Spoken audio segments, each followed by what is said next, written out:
Hello everyone, welcome back to Potty Planet Entertainment. My name is Chris, and in case you don't know, I review movies and I rate them on a scale of 0 to 100 in increments of 5. Today we're going to be talking about another one of my all-time favorite movies, Ghostbusters. Just the first one. We'll get to the second one at some point, but Ghostbusters 1. So Ghostbusters. It was released in 1984, and it stars Bill Murray, Dan Aykroyd, Harold Ramis, Ernie Hudson, Sigourney Weaver, and Rick Moranis. It was directed by Ivan Reitman and is produced by Bernie Brillstein. And it tells the story of 3 scientists who have their funding cut by their university and they're kicked out of their offices. And they did paranormal investigations as part of their research. They studied other things too. And when they got kicked out, they were like, well, let's just do this full time. And so they buy an abandoned firehouse and they go into business as paranormal investigators. And they become a worldwide phenomenon.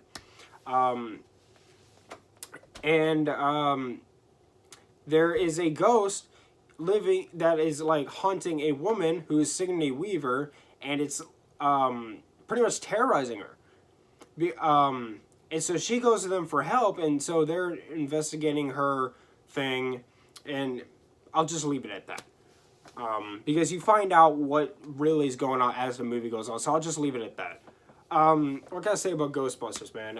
It's one of the greatest comedies of all time. This movie makes me laugh every single time I watch it. It's hilarious. You know, Bill Murray, Dan Aykroyd, and Harold Ramis are 3 of the funniest men to ever walk the planet, especially Bill Murray. I truly believe that Bill Murray is the funniest person of all time. He was so great. The movie is so funny. The cast is so great. Those is 3 of the biggest comedy geniuses of all time. The characters are great. The story's great. This theme song, man, let's talk about the theme song. Everybody, even if you've never seen this movie, you know the Ghostbusters theme song. Who are you gonna call? I mean, the Ghostbusters theme song is one of my all-time favorites. I mean, I can listen to it several times a day for the rest of my life, and I'm never gonna get sick of it. I love the theme song. It's so catchy, and it's so fun. And one of the great things about it is that that song was written and put into the film just a few weeks, I believe, before this movie was released, because this movie ran into a lot of production issues, and it's one of the reasons why I respect it.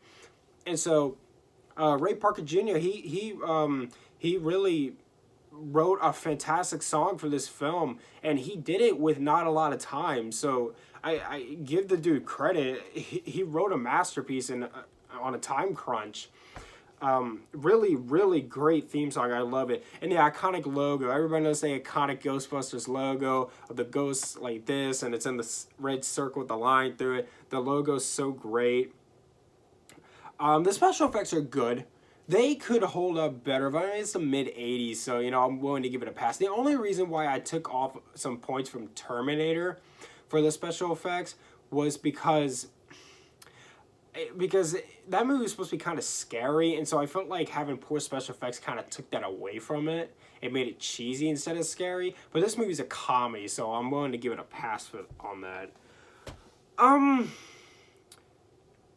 And I'll tell you, one of the production's issues that they run into this movie is that they had a hard time getting Bill Murray to commit, because he just kept saying, yeah, maybe I'll do it. And they even had a hard time getting him to commit to Taps. And so they went to film this movie, and they didn't actually know if he was going to be there. But they went ahead and started filming anyways, and he showed up on set 2 hours before they started filming. That was when they knew that they had him for this movie. It was 2 hours before they started filming. They weren't sure if they actually had Bill Murray locked in for this movie until 2 hours before they started filming. So that's pretty cool. And they also had a hard time getting the rights to the name Ghostbusters. They actually didn't get the rights to the name until after they finished filming it, because there was like an old TV show that had the rights to the name, and so they had a really hard time, and they got lucky. They got really, really lucky. There's a documentary for this on Netflix, in a docu-series called The Movies That Made Us that I watched, and it's very interesting. I highly, highly, highly recommend you watch it. So I really respect this movie because it ran into so many production issues. I have cons for this movie, but I'm willing to forgive it for these cons for these reasons. So my first con is this: the special effects, like I said, mid-'80s, whatever, fine. I also never liked the treatment that Ernie Hudson got in this film. His character was Winston Zeddemore, and he was the fourth Ghostbuster, and he comes in later on in the film. And I never liked how he sort of was treated like he wasn't really as important as the other three. And he was originally supposed to come in much earlier in the film, but they kept pushing him and pushing his appearance further and further into the script. And he was even making Ernie Hudson mad. Like he said that in the documentary I watched, he said that he went to Harold Ramis during the hotel sequence, and he was like, "Hey man, I should be here." And he was like, "Look man, it's nothing personal. This is just what's best for the movie."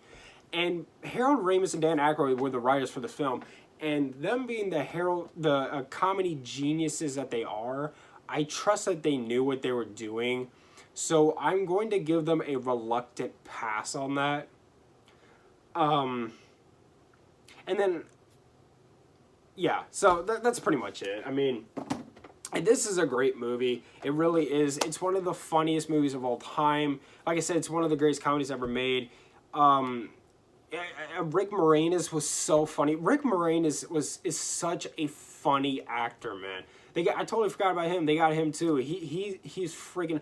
I mean, I'm sad that he retired, but actually he should be coming out of retirement. From what rumor has, he's coming out of retirement. Yeah, he was super funny back in the day, man, and he was great in this movie. And actually, his role was originally supposed to go to John Candy, but for whatever reason he couldn't do it, so they got Rick Moranis instead. And I'm glad that it ended up that way. Not that John Candy would have been bad in this movie, because he wasn't bad in anything, but Rick Moranis was so funny in this film. Yeah, with that all being said, I'm going to give Ghostbusters a 100. This movie brings so much joy to me every single time I watch it. I absolutely love and adore this film. I really, really respect this movie. Yeah, a 100 for Ghostbusters. I love Ghostbusters, so yeah, Ghostbusters.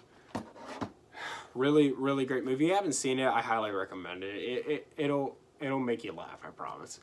If you like this, hit the subscribe button, leave a like button, leave movie suggestions down in the comments down below. Follow me on Instagram at Potty Planet Entertainment for channel updates, and much love.